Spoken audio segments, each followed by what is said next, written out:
Hello and welcome to another Rome Total War battle. So this one's taking place on an open plain. It's a 3v3.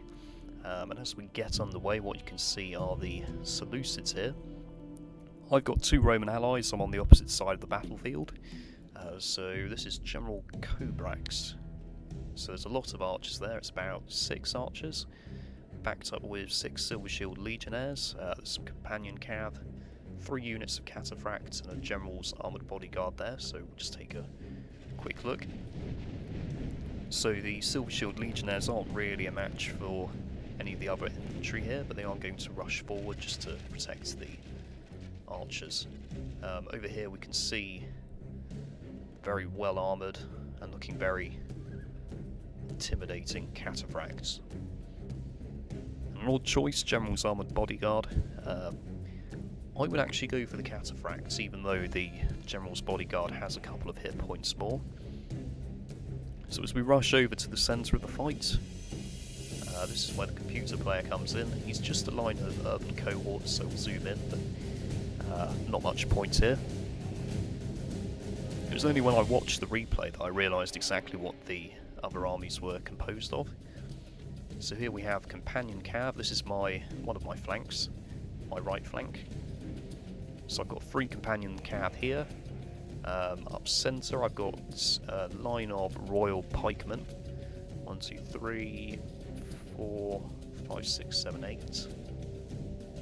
Yep. So they're advancing on this Roman player in the centre.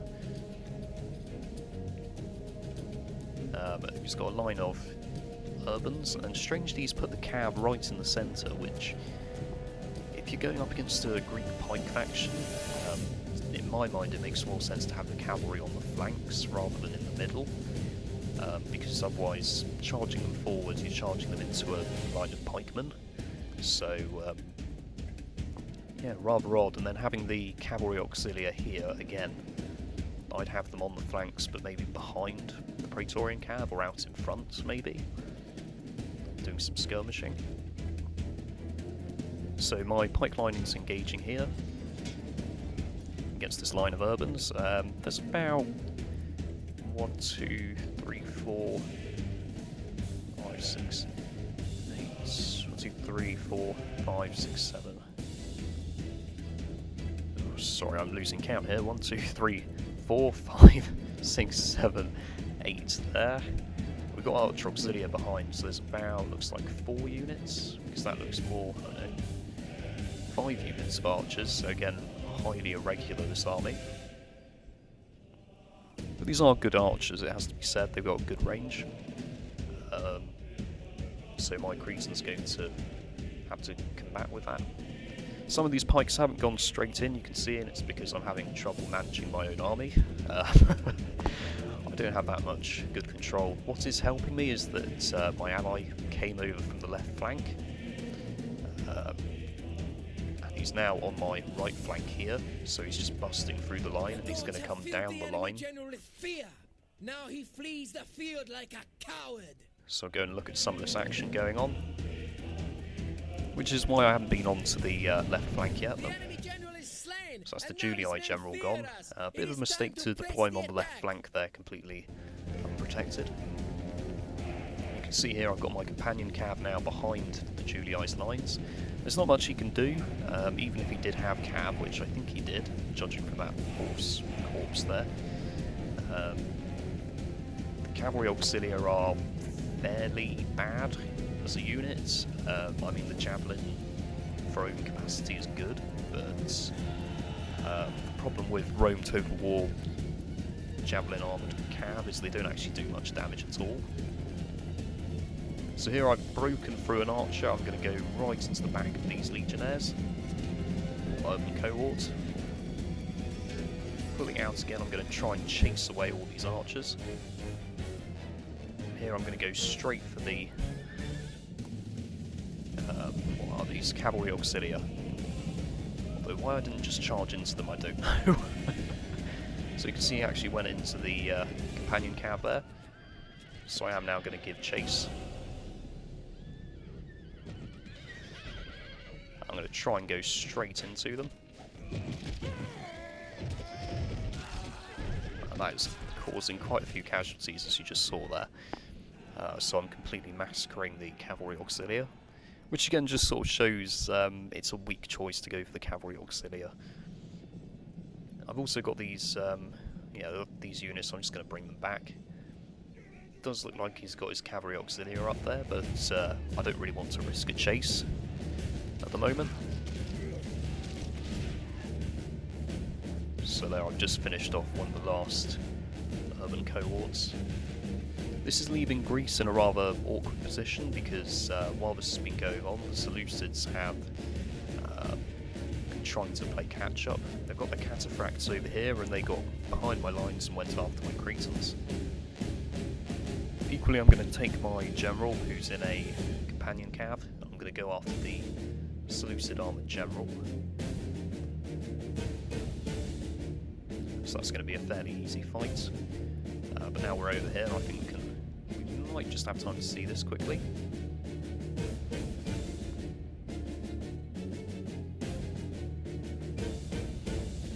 So here we go.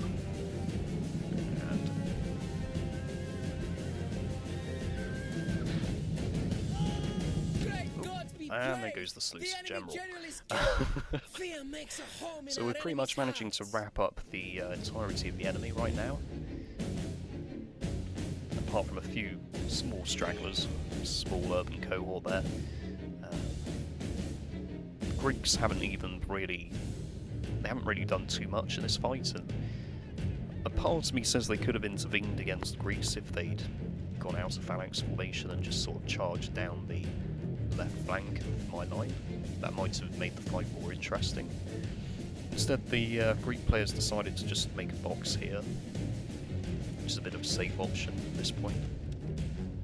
I mean, he couldn't really do much else, although he's got all his archers turned firing at my cav, which may not be the wisest idea right now, given this block of urbans slowly creeping up. This is an entire, as I said, my allies just fully decked out with urban cohorts.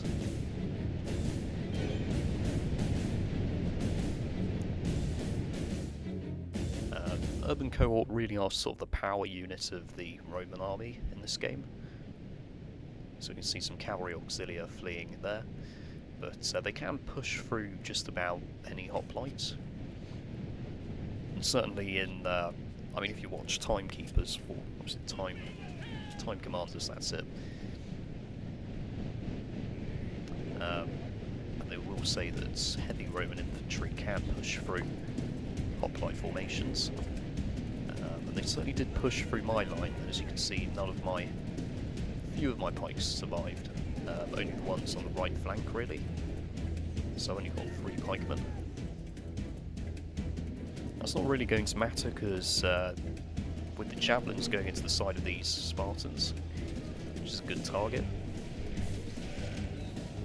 that's really going to make it easier for us to completely destroy all of these infantry simply by throwing javelins. So he's probably got fire at will mode on, but if you're a Roman player, you could always just deploy urbans and throw javelins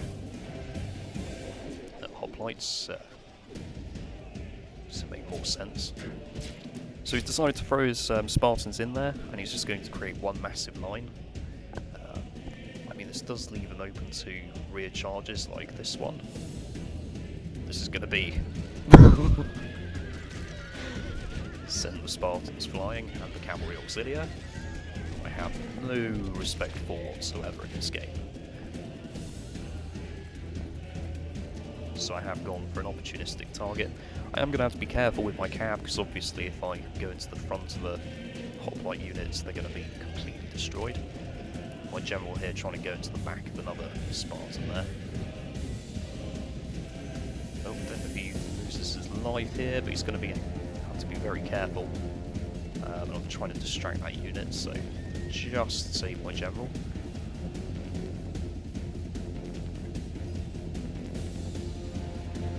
So again, as you can see, as soon as a Roman unit gets into the flank of the hoplite units like these, they're just going to completely destroy the unit.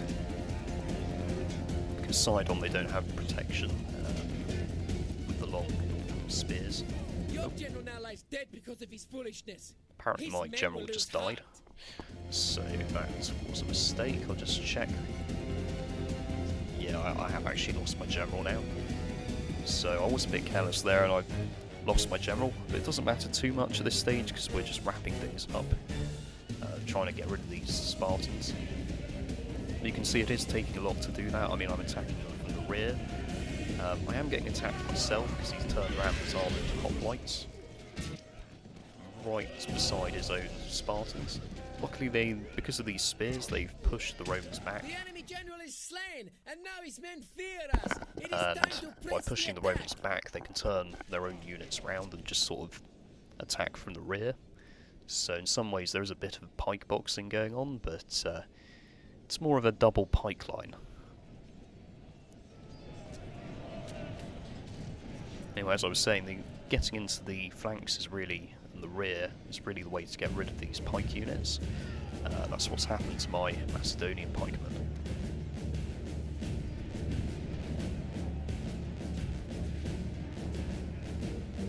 So over here, this pike units, you do need to keep clicking and keep attacking with the pikes because they do stop if they're just left to fend for themselves. So you can see the end of a pike unit there. And these Spartans are shortly going to face their doom.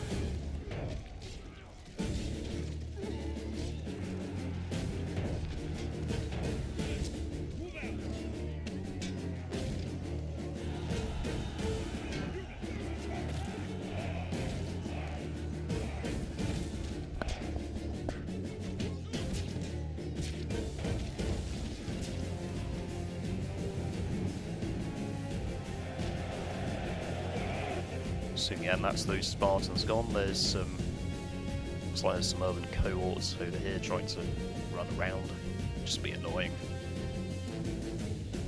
And equally, there'll be a few units still scattered around the battlefield, but overall, most of the units are pretty much destroyed. I think probably the main problem with the Greek army here was that they didn't use any cavalry. So they had nothing to sort of chase off enemy archers or go on the offensive. It was very defensive in terms of the build.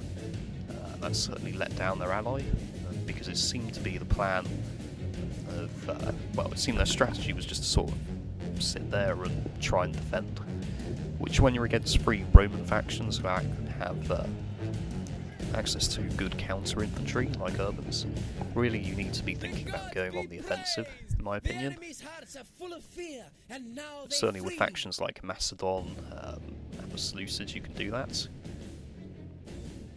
But obviously here that simply wasn't the case. Because Greeks don't have very powerful cav. They do have light cav, which can be used to chase down enemy infantry. I mean, or, well, fleeing skirmishers, or you could ram them into the back of some infantry, but nothing too powerful. Macedon does have powerful shot cav, as we come to the end here.